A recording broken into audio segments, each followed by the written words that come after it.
Bon, comme j'ai un peu encore les idées embrouillées, ça fait pas hyper longtemps que je suis réveillé, 7h30 du matin. Je vais laisser le fil un peu de ma pensée.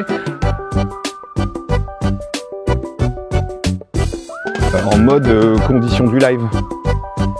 Il y a une personne qui était tombée il n'y a pas très longtemps sur une vidéo en mode condition du live et qui était perturbée parce qu'elle me dit « Oh, il y a un truc bizarre avec ta voix ». Puis je lui ai expliqué. C'est normal qu'il y ait un petit peu plus d'hésitation par rapport aux vidéos qui sont un peu plus travaillées. Alors même si ça reste toujours un peu de l'improvisation, je fais parfois plusieurs fois la même prise, de façon à éviter d'avoir trop d'hésitation, trop de petits bégaiements, etc. Du coup, cette personne, elle était perturbée. Elle se dit, c'est pas possible, il parle pas comme d'habitude, il y a quelque chose. Les épisodes classiques, c'est plutôt un jeu, c'est presque un jeu de comédien en fait.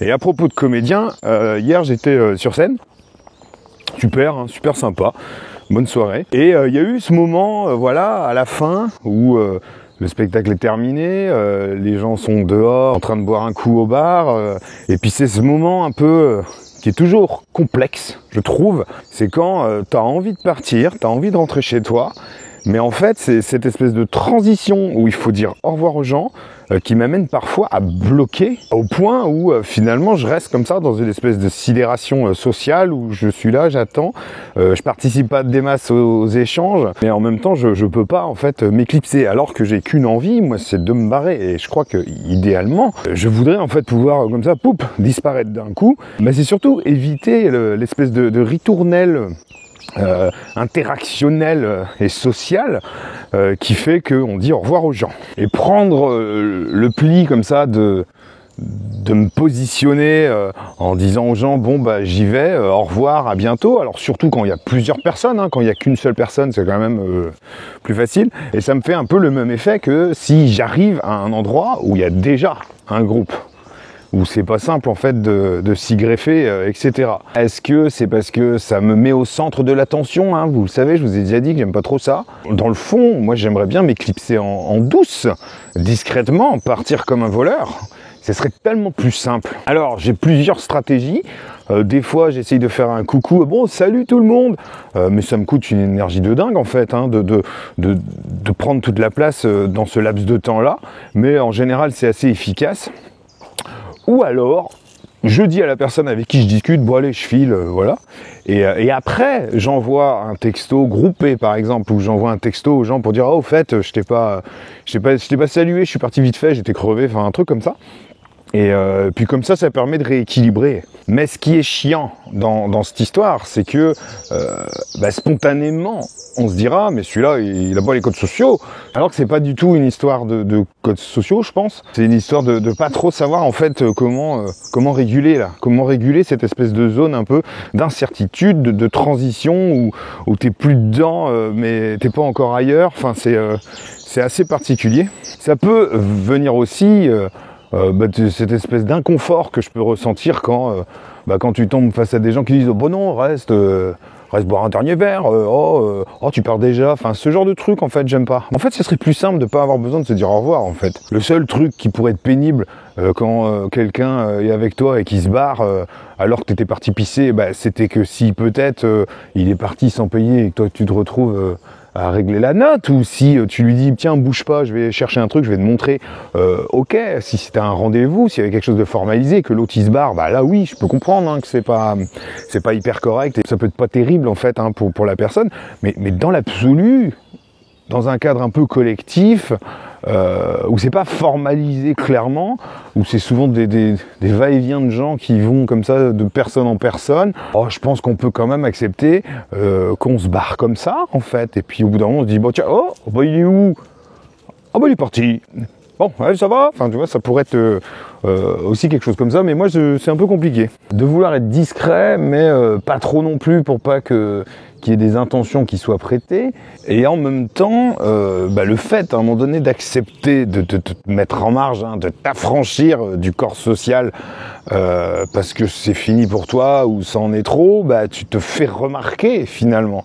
Du coup, tu as envie d'un côté de partir discrètement pour ne pas te faire remarquer, parce que si tu t'en vas et que tu t'annonces aux gens que tu t'en vas, tu te feras remarquer, mais en même temps le fait de partir discrètement fera que tu te feras remarquer.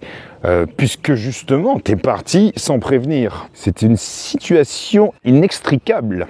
Cette histoire de pas se faire remarquer, ça remonte à loin. Alors j'ai vécu des fois des péripéties à ce sujet. Alors je sais pas si c'est en lien avec des humiliations. Il y a sans doute eu, des moments dans mon histoire, des rendez-vous pris avec moi-même où je me suis retrouvé au centre de l'attention et que ça n'a pas été forcément une situation agréable.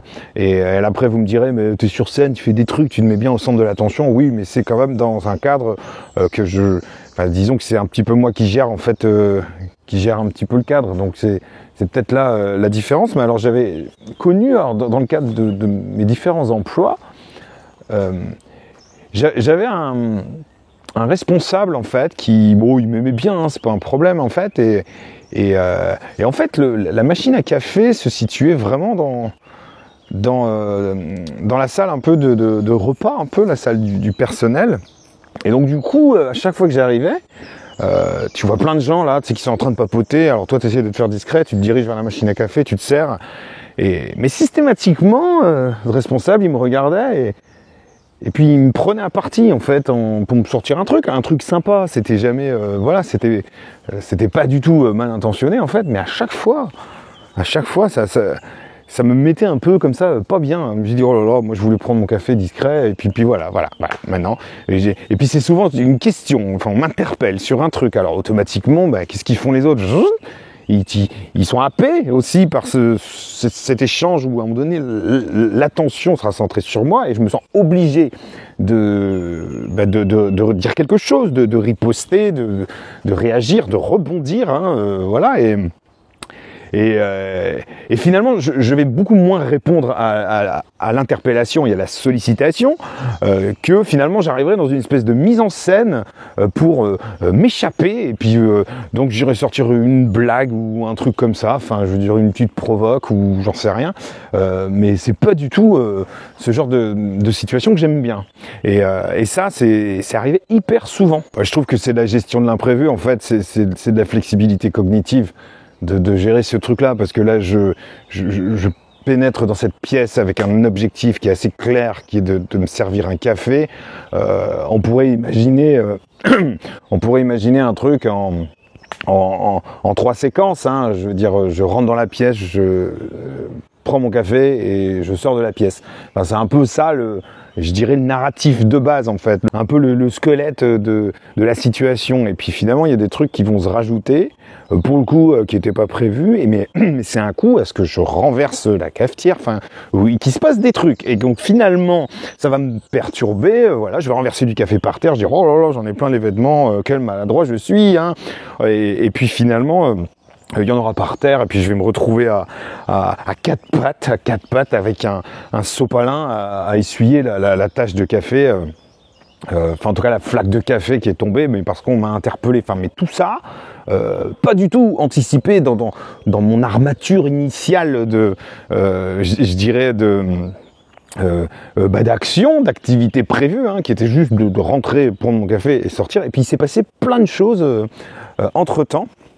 Et donc en fait tout ça, ça paraît con, mais c'est un coût un peu. C'est un coût, c'est assez énergivore, c'est assez, je dirais, c'est encore quelque chose qui se pose sur le millefeuille du bocal à surcharge en fait. Ça c'est parce qu'il me manque un sens, et c'est pas le sens social, parce que je suis plutôt ouvert, c'est pas, ouvert, je suis plutôt à l'aise en fait en interaction, mais je pense en fait qu'à chaque fois tous ces petites imprévisibilités, ça amène en fait le cerveau à se remettre à jour en fait, et à récupérer le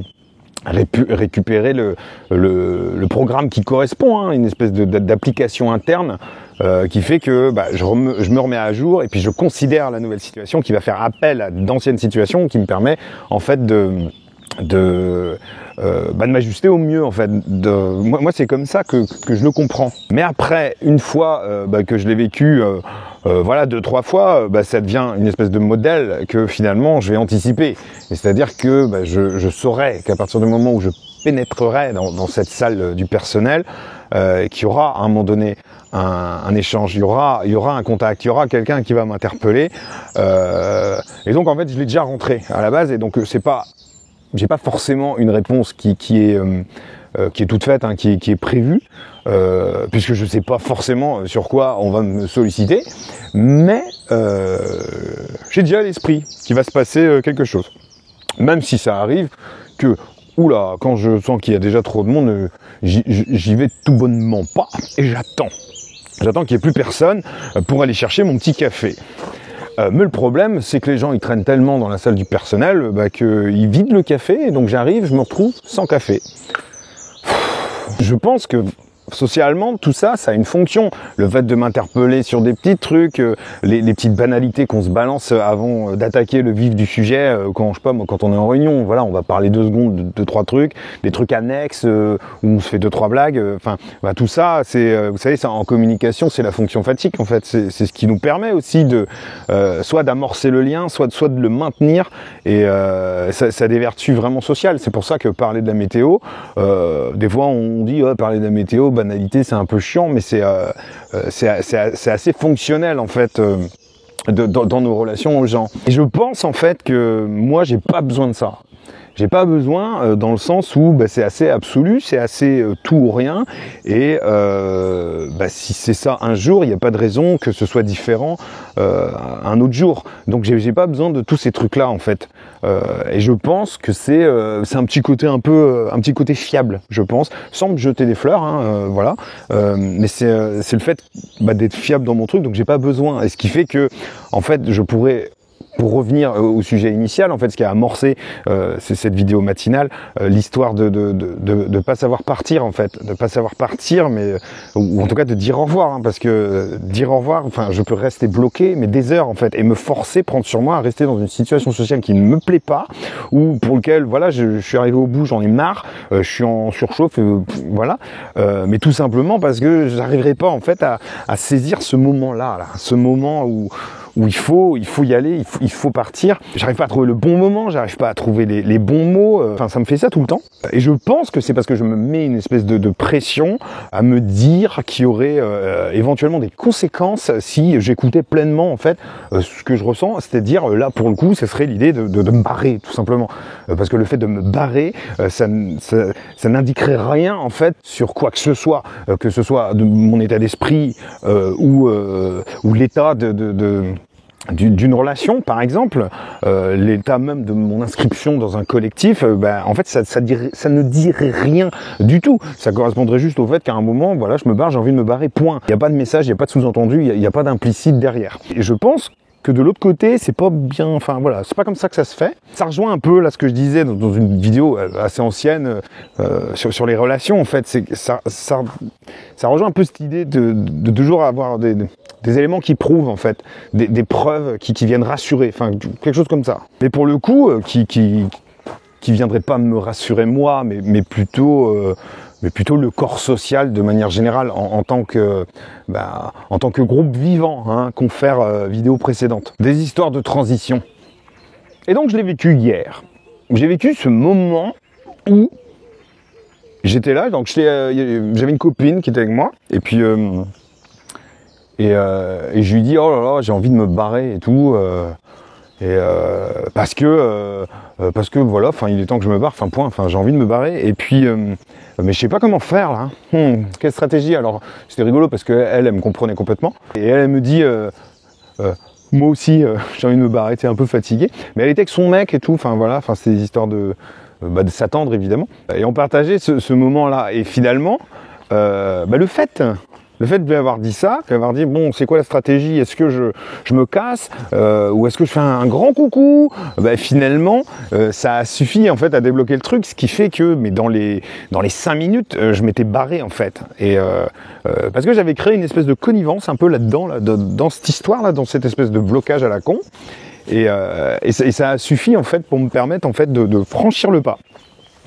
Donc en fait cette histoire de complexité un peu face aux transitions, parce que moi je le vois vraiment comme une histoire de transition en fait, puisque c'est pas le fait de me barrer, c'est le fait de dire que je vais me barrer.